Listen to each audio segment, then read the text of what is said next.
Good morning, I'm Nivareti Manu, and this is your morning news fix for Monday, 30th of October.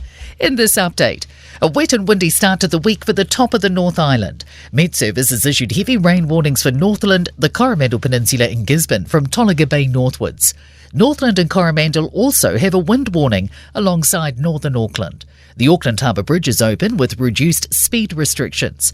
There's a gale warning for the Waitemata Harbour with very rough seas easing late morning. The lower North Island and South Island will miss the tail of ex-tropical cyclone Lola, but may see wild weather later this week. Met Service forecaster Paul Ngamanu says this low will peter out come tomorrow, but another low is forming in the Tasman Sea. So the South Island has got a good couple of days coming up until we see rain arriving there sort of around the middle of the week. The Israeli military says its forces are expanding ground operations in Gaza, while fighter jets have struck hundreds more Hamas targets. Prime Minister Benjamin Netanyahu has called it the second phase of its 3-week war with Hamas. Telephone and internet communications in Gaza have been partially restored after a more than day-long blackout, which badly impacted rescue operations. Otago University International Relations Professor Robert Patman told Kate Hawkesby the international mood has changed. I think there's going to be growing international pressure on Israel to try to focus exclusively on Hamas, and that, to me, is going to be difficult. A 9-year-old boy from Hokitika Primary School who was seriously burned while on school camp has been flown to Middlemore Hospital, where he remains in an induced coma. The boy was initially airlifted to Christchurch Hospital from Waipara Adventure Camp near Amberley last Tuesday.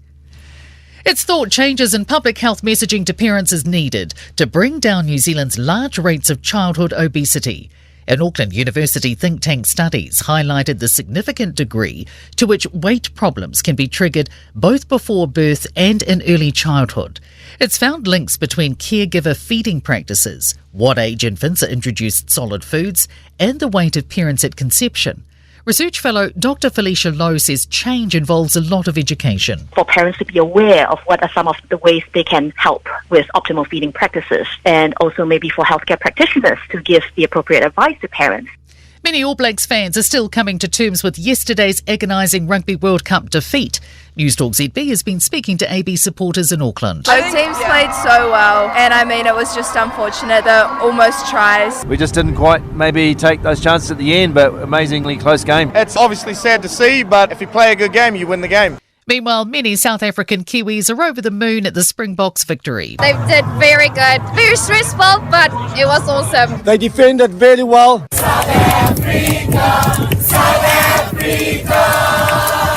In sport, defending champion England's World Cup cricket semi-final chances are over in Lucknow with 3 rounds of the tournament to play after losing to India by 100 runs. Liam Lawson has finished runner-up in the Suzuka finale to come second in Japan's Super Formula Championship. Departing All Blacks coach Ian Foster says he's open to employment offers after his team finished runners-up at the World Cup. Golfer Daniel Hillier has tied for 16th at 11 under par at the latest European Tour event in Doha.